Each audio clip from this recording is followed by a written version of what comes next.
captain has turned on the seatbelt light. Please take your seat and fasten your seatbelts. Thank you. Yep, something along that line. Look, you wait for the reach around music. That's a bounce. Okay, so flow. Do we dim the lights for the reach around? He just reminded me. So I can turn those on to red or whatever. Do you have a smoke machine too? I do, actually. Do you remember we did Red Light That's under your Special? He was doing Red Light Special.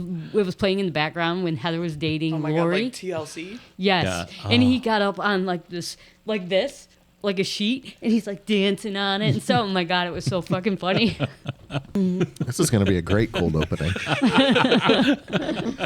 This is going to be the whole episode if we don't fucking get started. I know. Here. All right, here we go. There we go.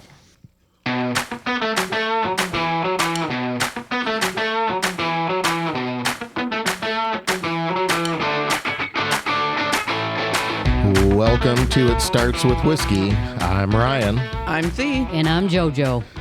And we're coming back for episode 4 of season 2 today. Yeah.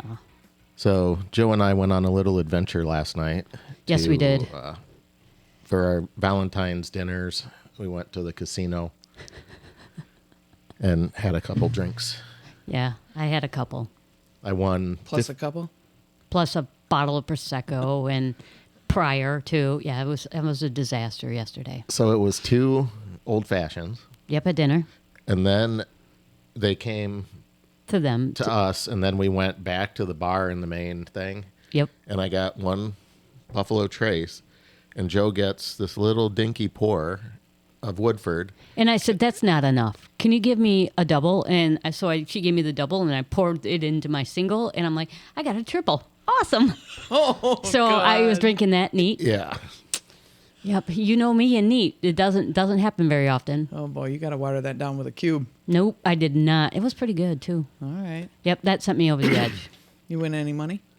I did, and then I lost it. Okay. Joe comes over, and she goes, I swear I had cash. Where's my cash? And Sarah goes, is that what you stuck in the slot machine? Oh, yeah. Maybe that's where it went. I hit $50 like right when I walked in. Of course you did. And then hit $28, and then I broke even when I left. You know, a good casino does set you up for that kind of failure to succeed. As long as you play with house money, it's okay. There you at go. that point. There you go. Okay. Anyways, so today's episode, Aprons, Attitudes, and Absolute Chaos, Surviving the Restaurant World with Gabe. Yeah, because, let's be real. Behind every apron is a server questioning their life choices. But what this episode is really about is I just want to take you guys through the restaurant and bar world with a seasoned industry pro. He's seen it all. He's done it all. He's dodged those flying plates. He's survived Karen-level meltdowns, mastered the fine art of pretending to give a shit. He's good at that. So we're going to spill the tea on customer service chaos, unique species of clientele, and I am putting quotations on species of clientele. Did ChatGPT write this for you? Yes, they did. Okay. They helped make it a little funny. Yeah, go for But, yeah, no, thank you for interrupting me. Now I'm squirreled. But, yeah, so basically I just want to just take you through and, the dumpster fire of the service industry. So I want to let you know who we're talking to today. So we're going to start out with this guy. I've known him for over 30 years. And at this point, he's less of a friend and more like a brother that I never asked for. And sometimes I want to give him back. But we kicked off this... No returns. I was going to say, we know how that goes. No don't we? receipt, no return. Yeah, no. This ain't Costco, baby. I know. So we kicked off this lifelong bromance at the finest dining establishment of our youth, Ponderosa. He rocked the server life. I manned the grill, and the rest is just history. From there, he just couldn't shake me. He's been my ride or die. He was my junior prom date. God, that was a night. And my trusted wingman at the gay bars. So basically, he's been my third wheeling my life since the 90s, and I wouldn't have it any other way. So welcome to the show, Gabe. Thank you. I Gabe. am Quiche Lorraine, Mistress of the Drip. Oh, my God. Thank you for calling me your brother. You're like the virus with no cure for me. I know. We're going to replace you. Joe with I you for the love next you. season. So, but yeah, I've been in the industry since I was an embryo, and I've worked at many establishments from dive bars to the Peninsula Hotel, which is a 5-star, 5-diamond establishment in Chicago, Illinois. Ew, And we're going to get swanky. to that right after we have a sip. Yes, goodness. Let's some take a whiskey. sip. Of the Yes. trip. Let's go. What do we got today, Joe? So I picked this one out. I picked out Johnny Walker Blue Label. So I really enjoyed this one, so I wanted to share it with you guys. Guys, do you smell caramel on the nose? I just smell straw, grass. Yep, I got the grassy, but I got the sweet, I got the smoke. kind of like a honey. Yeah.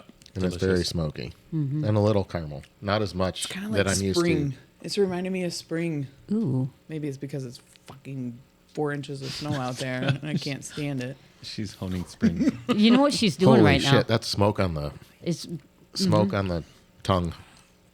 That will put hair on your chest, ladies, okay? That's delicious. We ain't afraid of that shit. Okay. I am, though. Yeah, baby. yeah, baby. Okay, so Wow. color. Yep. It's I like your show notes, Joe. Deep golden color. it looks like urine. A dehydrated. Urine after a night of a little drinking. dehydrated urine. As do most whiskeys. Yes. On the nose, subtle pepper and spices. Smoky. I smelled Yep, smoky. the smoke is there. It's definitely a high note there. It's delicious. It goes down with that light tingly burn. That's a good sensation, I think. Yeah. Proof has got to be, what, 100? 110, somewhere in there? Yeah. Oh, Yeah. really? I might have to have another one of those just to double check. Yeah, baby. Might as well finish Oh it. my That's God. their top bottle, isn't it? The I don't blue? think it Or not. is it the top? I know I it's think blue is one of their. that's Black one Lake. of the top. And Black Yeah. Label. It's one of the ones they always keep behind the locked cabinet. Correct. It was $65 a pour at City Sen. Okay. Downtown. I remember that when we were there for Irish with Scott Embry. One of the friends bought it, and I was like, "Holy shit, that's expensive for Yeah. a Scotch that I've never had before." At Irish, they were even brought it there? Like, No, it was City Sen. oh, is the okay, when you were hotel there for restaurant. Irish. Got it. Yeah, we bar Okay. hopped. Here in Grand Rapids? Yeah. Okay. Yeah, it's definitely got a long and smoky finish. Like the smoke doesn't leave your Yeah. palate. I'm not getting hazelnuts, citrus fruit, vanilla sweetness, and honey though. Yeah. It's a good delicious spirit with no additives. I would not do an ice cube with this though. Oh, I'm so gonna do one just to see I was how gonna it say, ruins it. We didn't get the dropper out though. Oh, Uh oh. We did We'll not. get there. Okay. What's the dropper? have So you ever we- tried that? No. So instead of putting ice in it, just a couple drops of cold distilled water Close to water. just Okay. opens the flavors up a little bit. Instead of that, like, super melty, watered down potential for the cube. Yeah. But Okay. Okay. So that's enough Johnny Walker Yep. for now. thanks Yeah. for that, Joe. Yeah, you're welcome. It's You're good. welcome. It's delicious. Thank you. I'm so excited. So let's talk about Gabe. We should What talk are we about going him. to talk That's about? quiche Lorraine to you both. Quiche, okay? baby. All right, Quiche. I love me some quiche. Quiche. Oh my God. So Chicago, the birthplace of the stockyards and the bulls and me. Doubles. You were born in Chicago? No, I was born here in Michigan. So, but I moved to Chicago in my 20s. Spent my 22nd there. Spent the Y2K there. It was amazing, and started off in the restaurant industry, as much of our youth does there, and it was amazing. It's the first time I started with Shaw's Crab House. It was their established seafood restaurant for 20 years, so now going on 40 years. Wow. I think that was where I was at Yeah, when Shaw's. I discovered my shrimp allergy. Hey, there you go. I'm almost positive. Amazing restaurant. I got to say, any restaurant that could last, 10 years? Decades. Yeah. But now 40 years? That's crazy. Yeah, in Chicago they say that the 3-year mile marker, if you make it over 3 years, you're Three? liable to survive. Wow. That's great. Yeah. I didn't know that. Hmm. But it's a great industry. The people there, it's coupled with the nightlife, and you just learn so much about alcohol and people and culture. It's a beautiful thing. It's a beautiful, beautiful thing. And I was there for probably about a year and a half, and then I went over to McCormick and Schmick's, which is more of a chain restaurant now, but it's been closed down for a while. And then after that, went to the Peninsula, where I learned a lot more about the top shelf liquors and service and people, the industry itself. So, Where is that? Where was that? Or is that located? it's on Michigan Avenue, right above Tiffany's and Ralph Lauren on Okay. Michigan Avenue, Michigan, Chicago. It's based out of Hong Kong. The Kadori family owns it. It's a private company. There's about 10 hotels in the chain. They are 5-diamond, 5-star property. Also, amazing service. So Yeah. How long did you work there? I was there for 10 years. Oh, wow. Yeah. So being Chicago, Michigan Avenue, above all the high class shit, you probably met some. Met some really, really cool and interesting individuals and celebrities there. And it was amazing. It was nice. Who are some of the ones that stand out in your mind as maybe the nicest and the nastiest? I would say the most iconic would be Like a Virgin, Madonna. Madonna. The icon, the gay icon, the mother of all of us. She was amazing. She knew what she wanted. She came in and demanded, and we gave it, and we served. Hell yeah, you did. Tina Turner was also there, amazing. And our godmother, Cher. Cher took up probably half of the 18th floor and had all the rooms removed of furniture so she could place her exercise equipment in. They're very demanding, and they've earned it. So Yeah, I've heard a lot of like music producers and stuff Yeah. and venues talking about like down to green Skittles only in the tray in the green room, and it's like, really, how do you get to that point? Do you think they just do it to see what they can get away with? I think we're all born with kind of idiosyncrasies, but we just have to theirs are more pronounced because of their notoriety and their popularity. And one of the things I did hear about that though is, and I can't remember who it was that put like the green Skittles in there, was just to make sure that people were reading the contract that for the venue. It's like they didn't give a shit about the green Skittles, but it was one detail in the contract that you could. Yeah, that's true. That's they say that God's in the details, and it truly is.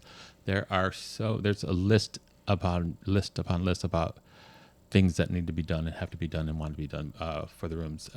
When Madonna stayed there, she took up the entire 18th floor and had the entire air conditioning system turned off the 8th floor. The windows were completely open. A lot of her staff were practically dying of heat because it was summer at that time when she had her tour, but that was one of her requests. So Wow.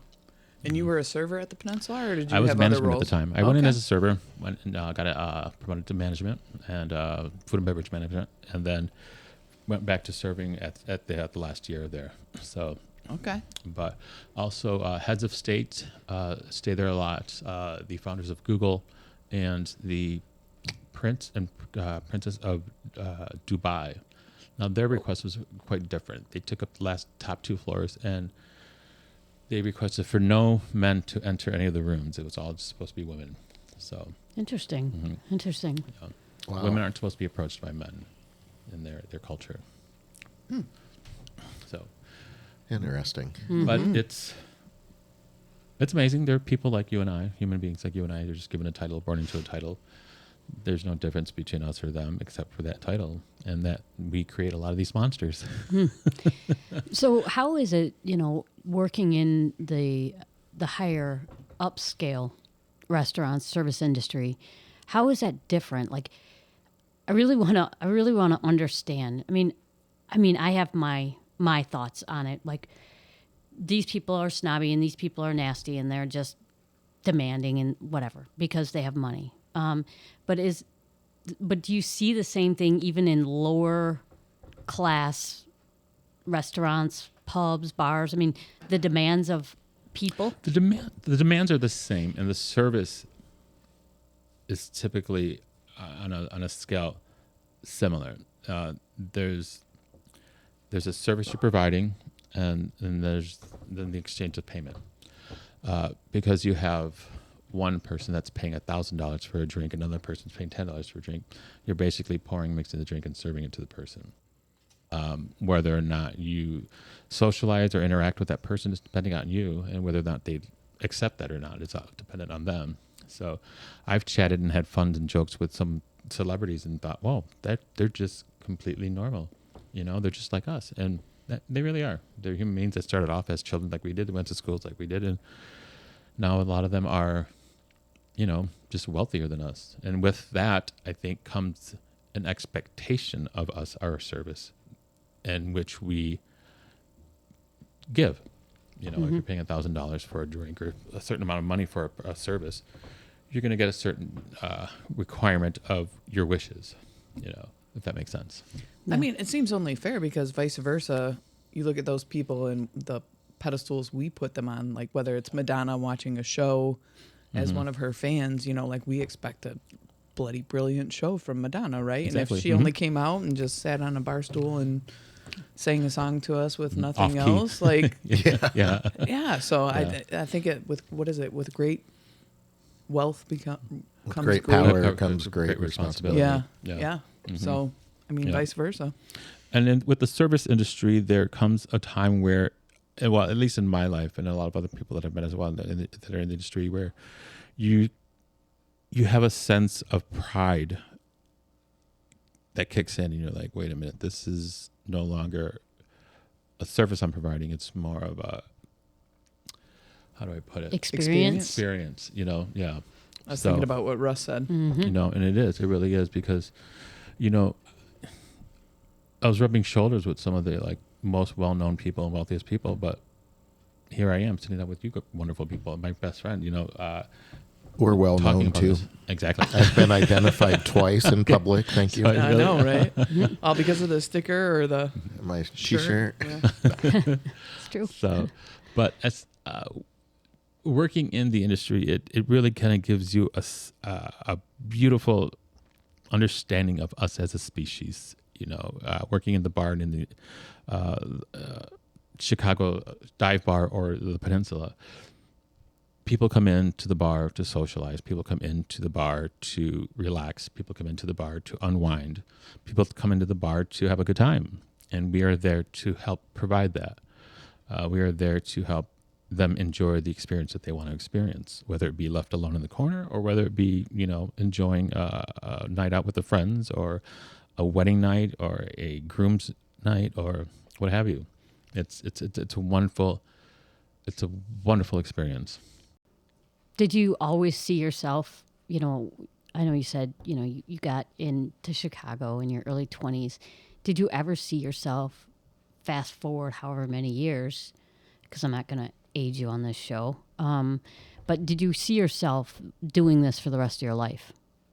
I did not. I had a plan, I guess you could say. I always loved design, interior design, and colors, and I'm good at it. But the industry itself has always provided me with a great lifestyle, has always provided me with the lifestyle that I have now.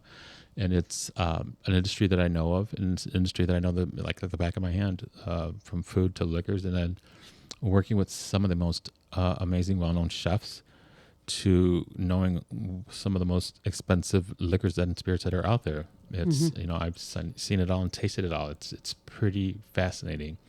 And I don't regret it. At one point I did for a while, but not anymore. I learned to appreciate the profession that it is and that I've become and was kind of molded into. Yep. So I know a lot about food, and I know a lot about drinks, and I know a lot about the pairings of wine and food. And it's something that not a lot of people have or own. And I missed that. And it kind of hit home about 10 years ago that this is a profession. It's not just serving tables or waiting tables. It's a profession. So if you go into a restaurant, whether it be an expensive seafood restaurant or a steakhouse or Applebee's, I know the flavor profiles. I know the liquor profiles, and which could pair together to make a great combination and explosion in your mouth. That's what she said. That's what he said too.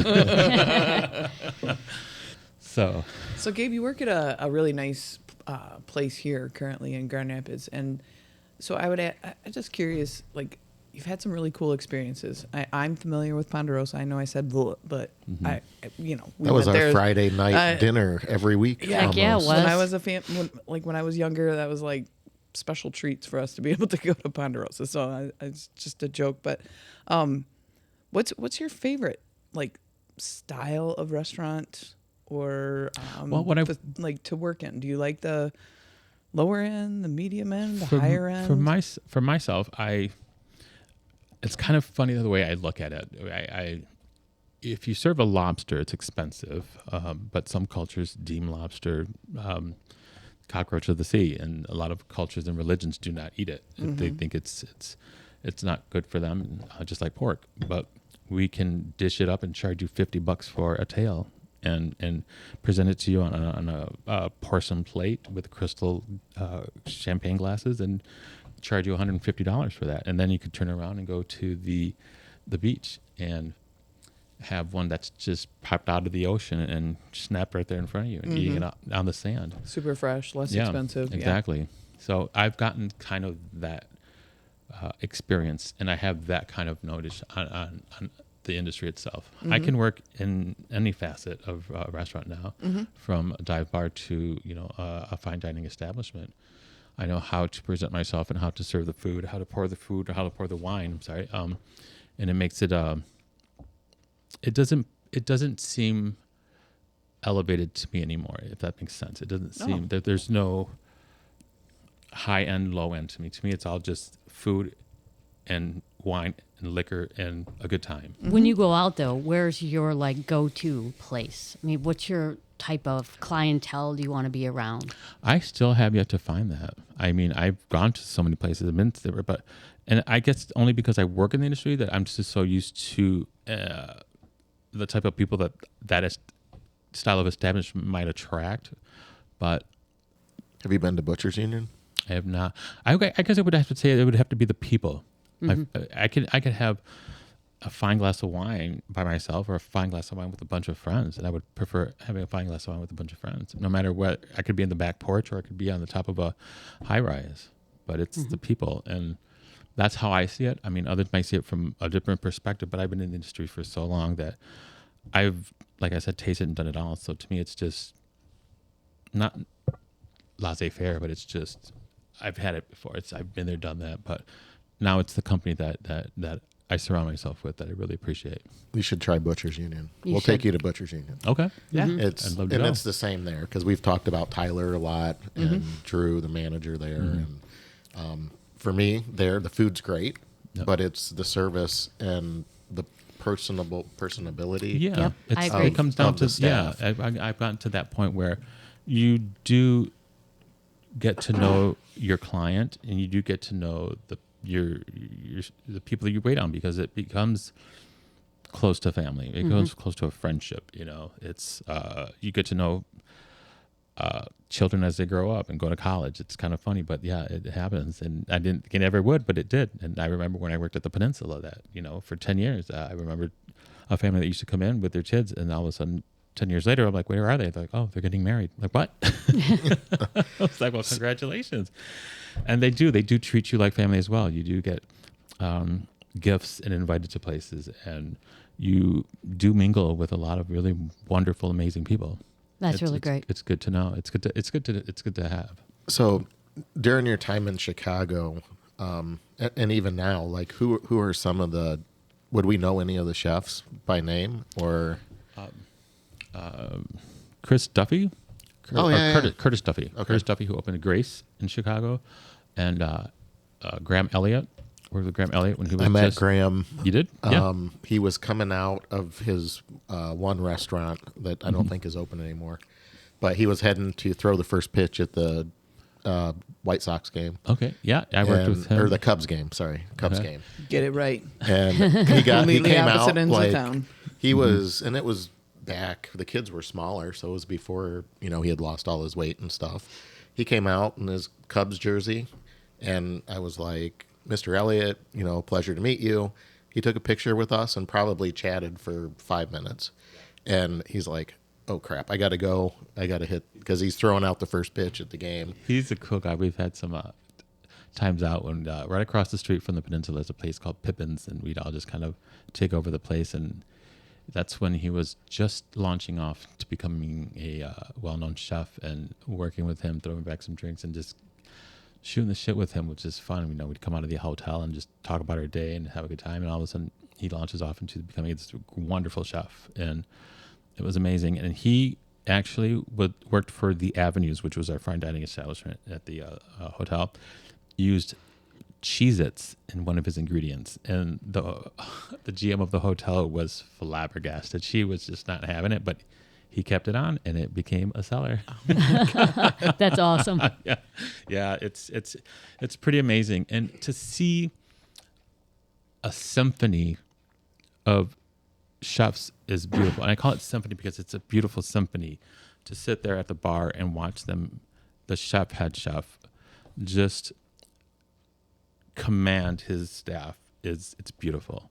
Everything from the way that they stir, the way that they mix, the way that they carry or handle their equipment to the food, it's a delicate symphony, and it's beautiful flavor that you get when it comes to you, and you get to, you know, taste the piece of art that they just designed and made. Yeah, it's phenomenal. We were in, I don't know if I told this story or not, but Eve and I were in Napa, and this was quite a few years ago. We went to Morimoto's, and it was like a 4-hour wait to get in. And I'm like, I can't wait. This was already like, 8 o'clock or 7 o'clock. And the 2 bar seats opened up, and the hostess was like, go in there now really quick. So we went, sat at the end of the bar, and just jokingly with Eve, I'm like, this guy owns restaurants all over the world, Iron Chef. He's not going to be here. He was. And he stood right next to us at the end of the bar. And you're talking about like laser focus running the kitchen. That guy was running the entire operation. And like, he didn't even have to say anything.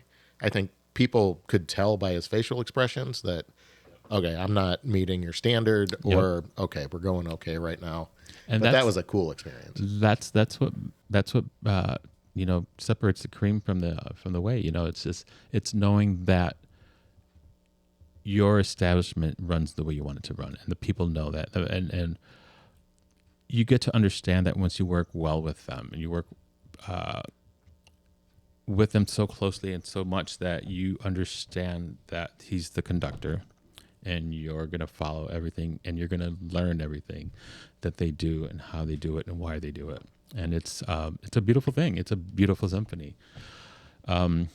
Working with, when I started there, I remember that the trend in restaurants went from, I was there probably in early 2000s, French cuisine was still at the peak, lots of heavy creams, heavy butters.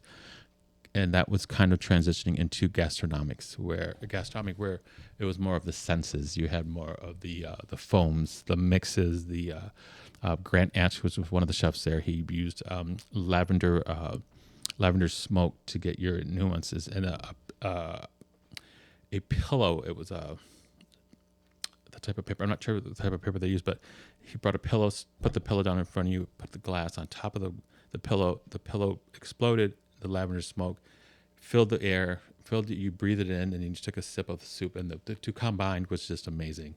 It's amazing. And now I think we're kind of transferring over back to French cooking, or the French ways, that a lot of the gastronomics is kind of, that trend is kind of dying out a little bit. So, and we're going back into the heavier creams and butters and stuff. It's just a trend. It's a beautiful trend that, you follow.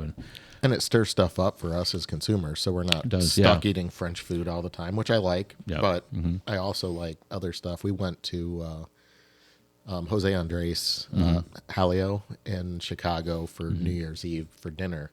And it was like a 16-course tasting menu. And one of the first items was olives 3 ways. And it was like, you had original olives, and then there was like forget what the second one was, but the third one was like a gelatinous, it looked like an olive and tasted like an olive, but it was not an olive. Like, it just exploded in your mouth like a bubble. It was a little green ball in Almost the like shape of an olive, kind of like a grape. yeah. Wow. And that's the that's what's amazing about those chefs is that they can. It's like, have you ever seen MC Escher's art? I loved him. He was my favorite in high school. Yeah, it's like what do they call it? An eye illusion. Illusions like that. It's like that for the palate, though. They can hand you anything in that. I remember I got there to check out the big trend was edible menus, and after you were done reading the menu, the store would say, no, you can keep the menu and eat it. That was trendy then. That doesn't sound good. That's where the pandemic came from. Everybody was eating the menu. Eating the menu. I got paper flu. I was going to say, all I can think of when you said that was those old candy cigarettes that used to, Oh, yeah. you could blow. Hey, real quick. Hey everyone, it's time for a reach around. It's that time. It Whoop, is. whoop. What do we got? So Joe? I picked another one. This one is called IWAI Whiskey 45. So it's a Japanese whiskey. And I picked this one because for Quiche over here, she likes to drink Japanese whiskey. So I went and just picked a random bottle. I have no idea what it tastes like. I know nothing. So. It's all rando. We've never had it. Not even quiche. It smells sweet. This one, yeah. Real sweet. No smoke. Fruity. Oh, This is Kinda strong. Kind of like apple on the smell, on the nose. This is gonna put tits on my chest. Shit. my God. So the color is like a more hydrated urine than the last one. Yes, but it is. a little lighter in color. And it has kind of like a Highland Scotch scent, not the smoky peated stuff. Yeah, it is good. It is good. It does have a little bite coming down the throat, but it's I like it. It's tasty. There's not much on the front though. No, No. there's a subtle sweetness on the back. Very subtle. It's still kind of grassy in my mouth. It is, though. yeah. Yeah. So the tasting notes on their website said vanilla and butterscotch with hints of strawberry and stewed apple. That's where the sweetness is coming from. I get that. That's about the closest I got with my fruity. I said apples. They said strawberry. That's pretty close. Yeah, it in is. my book. On the palate, milk chocolate and toffee. I'm not getting that. I like am the getting chocolate. a little bitter, I mean the chocolate. a little dark chocolate bitter. No, I'm definitely getting the sweet, like the vanilla or the butterscotch. Well, you're wrong. So we'll go with our. I like mine. Turn off your mic. So one of the Listen, one of the trends I'm noticing now is that wine is trending down and liquors are trending up. Getting yelled at over here. You are getting yelled at. By Joe, that's pretty bad. I know. Sister Joe over here pulling out her ruler. But wine is no longer considered the high end of drinks to have when you're dining. It's whiskey's really kind of like shoved it out of the way, and the mixing of whiskeys, like mixology, has really kind of like put themselves on the shelf with pairing with food and stuff. It's a trend I'm still learning, and a lot of bartenders and chefs are still working with it. But it's going to be I think within the next 5 years you're going to see a lot more whiskeys paired with wines on menus and next to wines. Really? So yeah. Wine sales have been going down nationally and worldwide. So it's no longer one of those considered high end accompaniments with high society or anything. So everyone, wine can be made anywhere and anywhere. It's like alcohol or liquor can be. We were talking to Russ Yeah, last week, I was just thinking and he was Athena's brother, and he was telling us that they're seeing, a lot more interest in mocktails or non-alcoholic spirits. What are you guys seeing the same thing, or? We are. That's I think a lot of the younger generation's a lot more health conscious with White the Claw. liquor. Yeah. White Claw. Oh, God. That's got about 20 more years before it's even though. But the mocktails are they're shoving their way up there on the shelf. So there are, I know, a couple of companies that do make flavored non-alcoholic beverages, if that makes sense. Yeah. Tequila flavor, Yeah. the whiskey flavor. Not for my palate, but No. hey, all the more reason. We tried one last year when Ryan was doing dry January. Yeah, I'll let you taste it. It tastes like shit. Yeah. Yeah, it's not. Yeah, it's very. It's a good try. Yeah, good try. Yeah. Yeah. It takes a couple tries. I mean, maybe 10 years on the road, you'll probably find something good. So I'm sure that some scientists will find something to take out the alcohol in order to make it. So, you know. so That's what no do you fun. drink when you go out? Like, what is your preference? What I drink, Or what don't you drink? Wait. The question is Clarify. what- Clarify. So, I mean, I'm going to share a little dirty secret. So he loves to drink at home at night, watching the television, and he sings. Who do you sing? Mariah Carey. Mariah, freaking spare me. And at the top of his lungs, he's screaming and yelling, and the dogs are howling. It's hilarious. But yes, he drinks everything. But what do you love to drink drink? You everything. should have launched your TikTok. You should have. You would have been famous. My go-to is a Stoli Martini up with olives. Dirty, slightly dirty. Just Yeah, slightly. I like it. But I've really kind of gotten onto the mixed drinks with egg whites, with Oh yeah. Okay. Like Smoked going back drinks, to the delicious. speakeasies and Yeah. stuff like that. Yeah. yeah, delicious. Have you had that? I've had some. Yeah. It's kind of like, for me, it's, you work in the industry so long, I just want to go home and relax and unwind. I will pop over anything and just want to be with my 2 kids, the dogs, and being alone, after being around so many people is my zen. So, but if going out to a bar, going out to, with friends or anything, it's, something simple, I'm not a huge mixed cocktail, person. I've been in the industry for over 25 years. So like in a sense, I've seen it, done it all and tasted it all and so forth. So something new would be really, I cannot have to ump the ante, I guess, in a sense. So, Oh, understood. you know what I mean? But I'm not by any means, I'm not putting myself above that or discounting, any bartender, but give me a dirty Stoli Martini up with olives and I'll call it a day, man. Calling it a Stoli. day. I don't know if I've had Stoli in a while as far as vodka. No, I haven't either. I haven't either. Me and Putin used to throw them back in the day. You did? Isn't that an American vodka, though? Stoli? Stolznaya? No, I think Maybe it's- not. It's, One of them has a Russian name and is Yeah. actually made in the U.S., but I don't yeah. remember what it was. that's cheaper. And Svedka is Swedish, I think. But Yeah, but I'll tell you, we were at Sam's today, and they are very proud to now announce they have American vodka. It has American with a flag on it. Oh, my on God. the big Trump's picture bottle. underneath. Oh dear God! I got a Costco membership this week. I'm switching. Trumpka. Yeah, I saw that and I thought, okay, Sam Walton, the guy that Yep. was 100% American, made in America, and the day he died, they sold out and switched everything. But anyways, I won't get political. Yeah, don't. You'll get him started, and then it's all over. It's all over.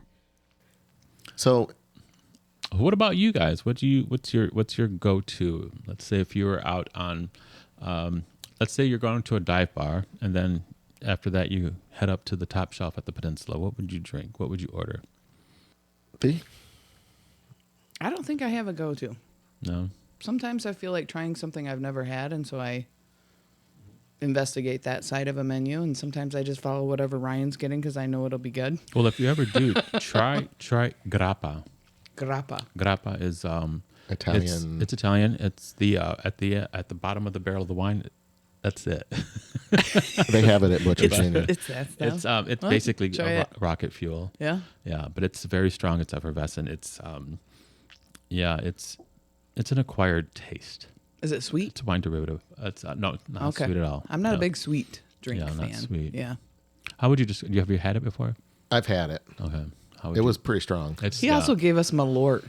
Oh, yeah. that's a Chicago staple, Yeah. baby. He's That's an asshole. He is Oh an my asshole. God. We were sitting there and I was like, God, I've got a shot for you he guys. hates you, by the way. It was before Irish Fest. We're having some pizza to get something in He our wanted to stomachs. knock you out. I saw it on the shelf. It was at that pizza place downtown by Van Andel. Yeah, that was it was made by a Chicagoan. Yeah, it's Chicago's Malort. It's staple to Chicago. I've just been like finding it in the Cubs and- Polish halls around town now too. I'm like, You know, What the is wrong crazy with thing, these though, people? is it's fermented wormwood, and so is absinthe. But absinthe is like a licorice I had one experience Fiber. with absinthe, How was it? and my whole face trips. was tingly. Like and this is before I even knew anything about it. But they had the little machine, and we're dripping it over the sugar cubes, and I had it before we went to a comedy show, and like walking from the bar to the theater, like I was really in a weird headspace.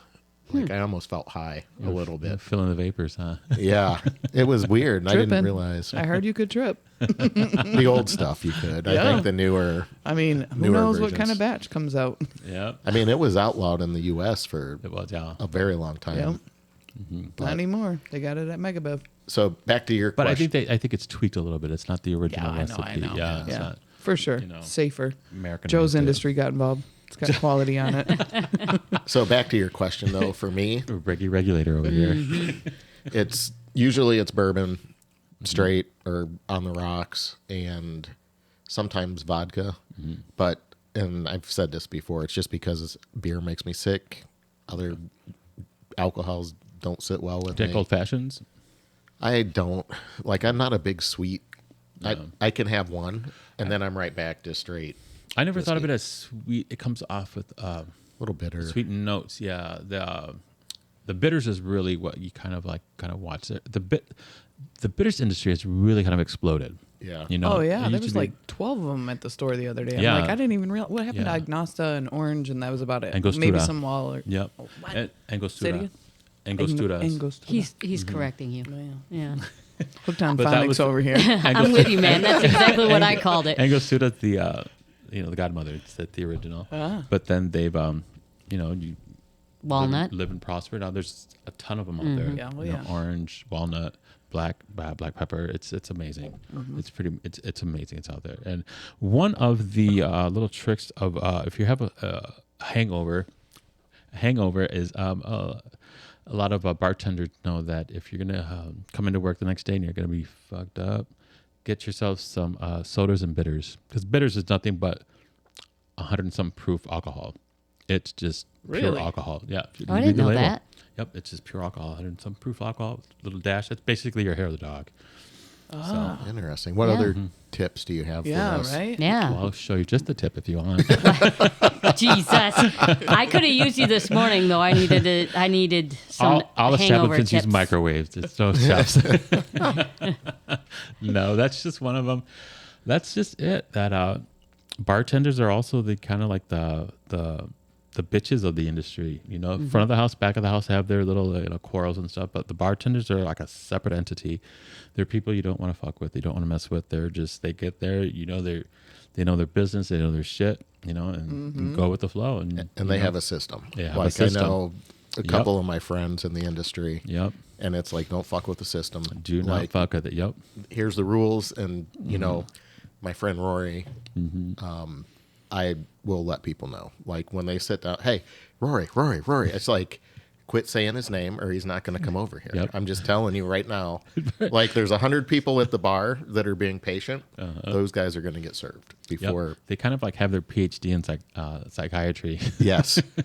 And I know they can read Yeah. like things when things aren't going well. Oh or, yeah, that's the thing about the industry is that you work with people so long and so close. I can read a table and read a person's mood and faster than you could like.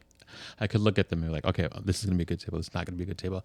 I know how to approach it now. I know how to get my money. It's what I'm saying. So Yeah, that's what you that's what you gotta gotta do. do. That's you go and you approach and you say, okay, you read the vibe and then here we go.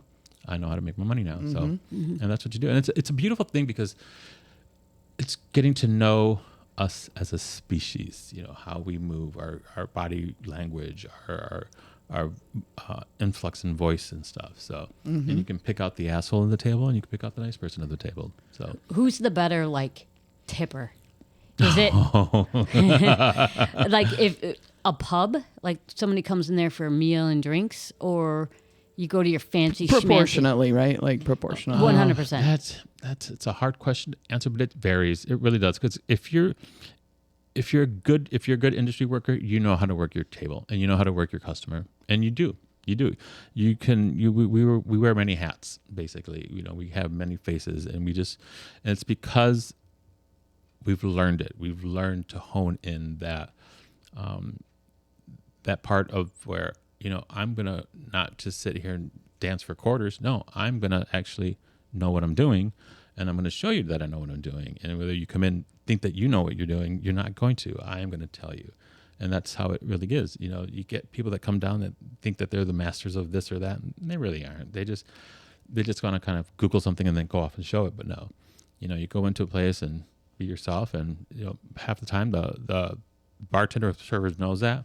All right, then, and it's good to go. Mm-hmm. But reading a person's body language and personality is easy for us.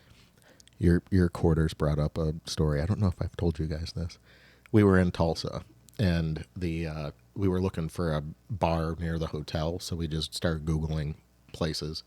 There was a biker bar over by the Embassy Suites, and one of the comments just said, when you go in, ask Stacy or whoever the bartender was, throw 2 quarters on the counter and let her know you want to see the show.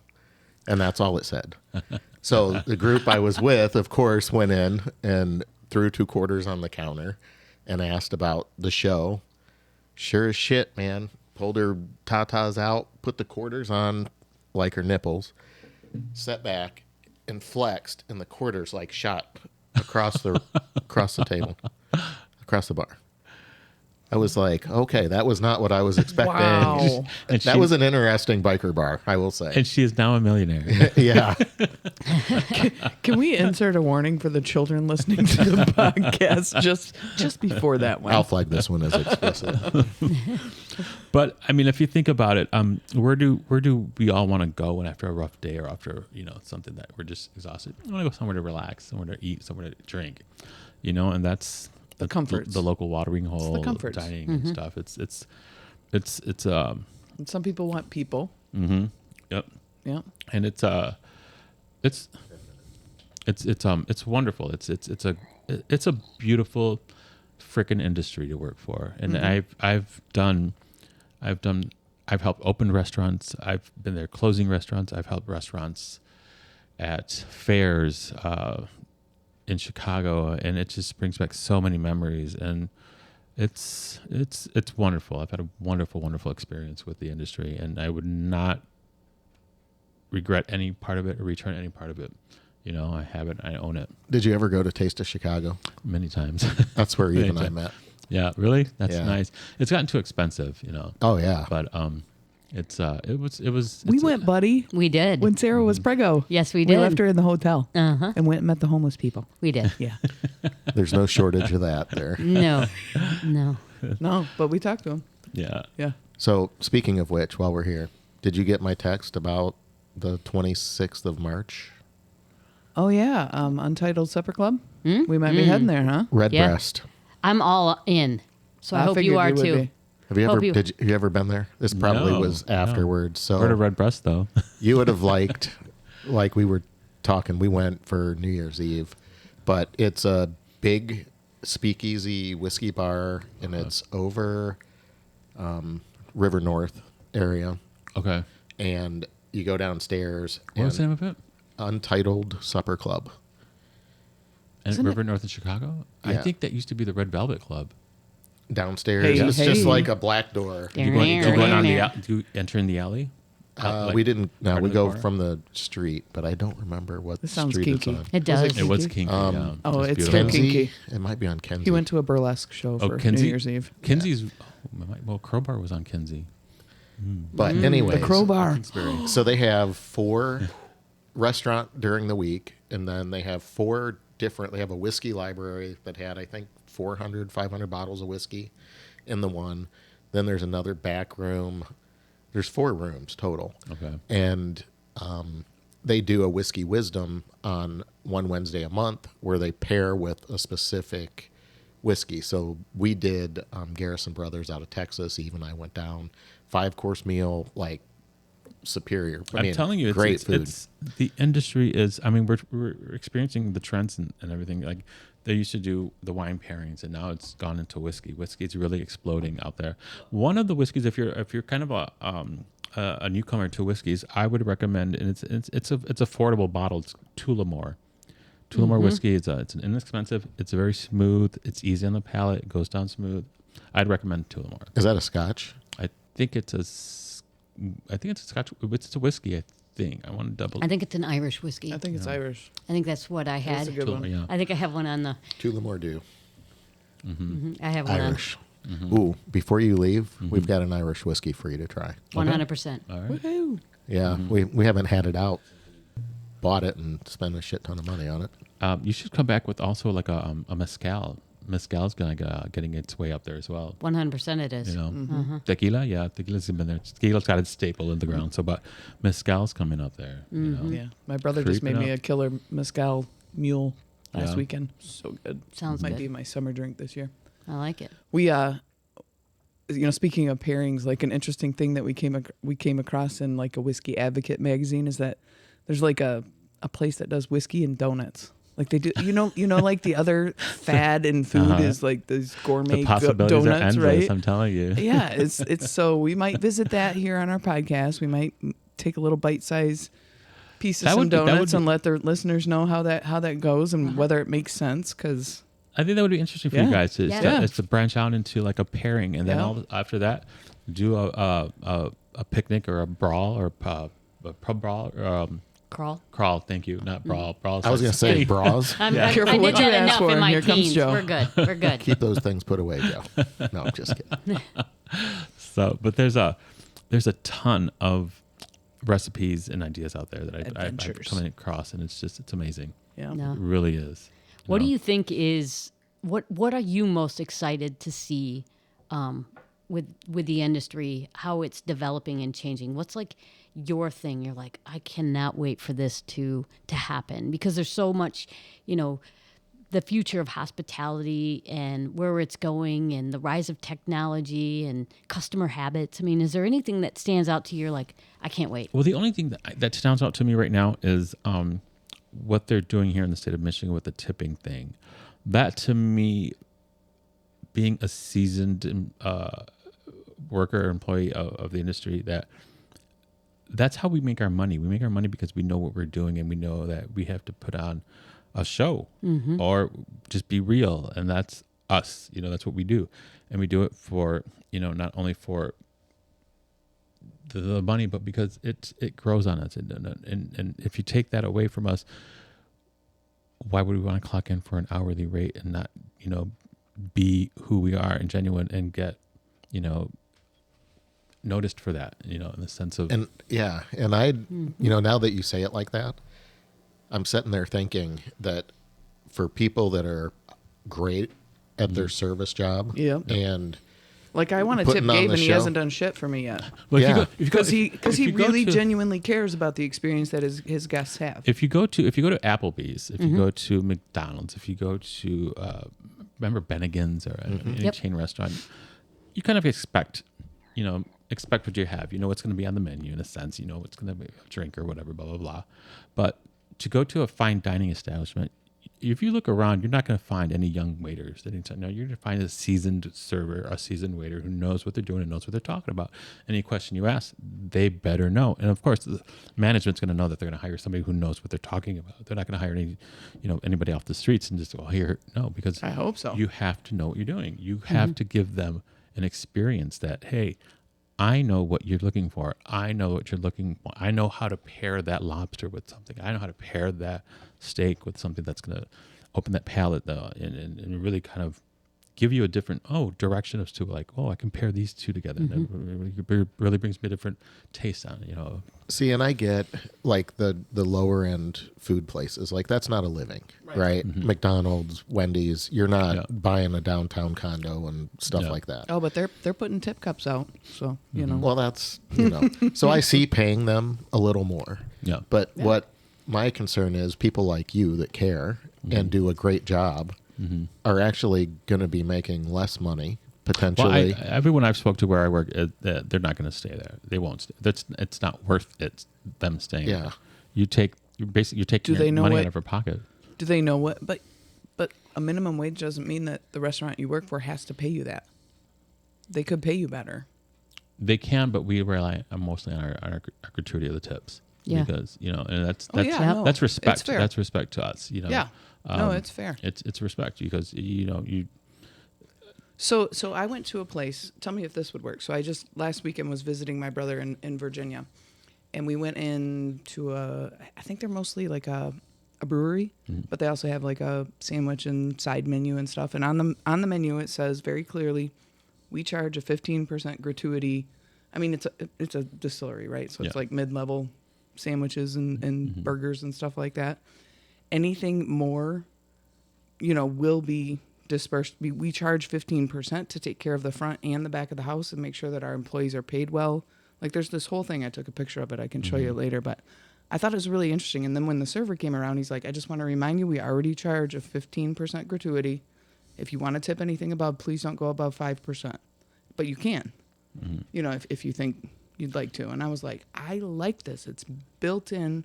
I know what I'm getting. I know that the company is going to make sure that good employees are working there, not people that are not good for their business. Yeah.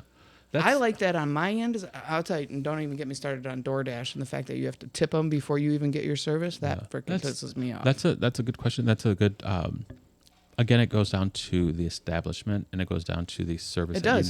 The business. That if you're going to a pub, and a brewery, the level of cuisine you're going to get. It's going to be upscale bar food, which is fine. It's delicious. Yeah. But on a scale of if you're paying $100 a plate and you want something to pair it with and to pair it really well with, and you're entertaining guests, you're going to want something a little more knowledgeable and a little more representative of what you want, and that ergo the tipping system comes in where you do know your client. I know my clients who are going to tip well, and I know who is not going to tip well. Do I give my attention to those who will? Yeah, anybody would. I'm not gonna discount my service or my expertise to the table that's going to tip less, but I know where to place your efforts. Where to place and where to place my knowledge, and where to really make a difference. That's really interesting. That's really interesting. You definitely that explains a lot why Joe, when we're with her, our service is always terrible. She scares them off. We get good service. It's because you strangle them and don't let them leave. I do. But. I won't. I don't. Love you, Joe. And I love you too, asshole. All right. Well, I think on that, it's about time to wrap things up. We're hitting our hour mark. And thank you so much, you guys. This was awesome. Yeah, thanks for being here, Gabe. Appreciate you. Quiche Lorraine, please. Quiche. I'm sorry. Quiche Lorraine. Well, you can check us out on our website. It starts with ontherrocksproduction.com. There we go. Check us out on Instagram at It Starts With Whiskey. I'm Rye Guy Whiskey GR. I'm Whiskey Thee. And I'm Jolie Experience on Insta. And we'll go ahead. Quiche Lorraine. Let's go, Quiche. Mistress of the Drip. We'll see you all next week. Thanks.